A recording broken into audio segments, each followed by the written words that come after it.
গাজীপুর মহানগরীর Dakshinkhan rail ক্রসিংয়ে Panchagarh express ট্রেনের সঙ্গে ড্রাম ট্রাকের সংঘর্ষে ড্রাম ট্রাকের চালকসহ 2 জন নিহত হয়েছেন। এই মুহূর্তে ঘটনাস্থলে আছেন সহকর্মী মেহেদি হাসান। সরাসরি যাচ্ছি তার কাছে।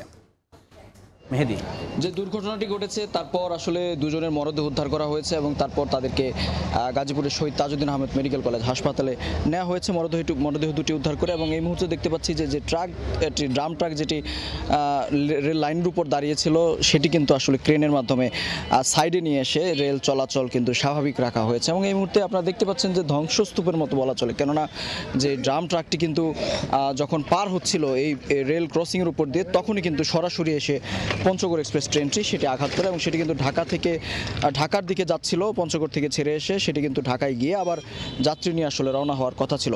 জানিয়ে রাখি যে কেন এই দুর্ঘটনাটি ঘটেছে, আমরা স্থানীয়দের সাথে কথা বলেছি। তারা আসলে যেমনটি বলছেন যে রাত হলেই কিন্তু এই পথটা রক্ষিত হয়ে যায়, কেননা এই রেল ক্রসিংয়ে 3 জন কর্মকর্তা দায়িত্ব পালন করতেন।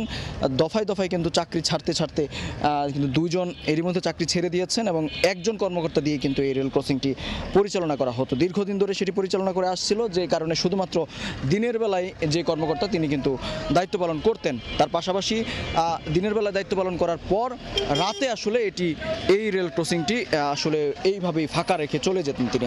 এবং একটি সতর্কীকরণ পোস্টার টানিয়ে দেওয়া হয়েছিল এবং সেই পোস্টারে কিন্তু আপনারা নিশ্চয়ই লেখা দেখছেন যে রাত 10টা থেকে সকাল 6টা পর্যন্ত এখানে কোনো গেটম্যান থাকবে না এবং নিজ দায়িত্বে পারাবেন। অর্থাৎ এই সময়ের মধ্যে কোনো দুর্ঘটনা ঘটলে সেটি কিন্তু তার দায়ভার কেউ নেবে না, এমনটাই কিন্তু তিনি আমাদেরকে জানিয়েছেন। এবং আজকে সকাল থেকে যদিও যিনি আসলে দায়িত্ব পালন করতেন তিনি কিন্তু যেটি বলছেন এলাকাবাসী, তিনি সকাল থেকে আর আসেননি।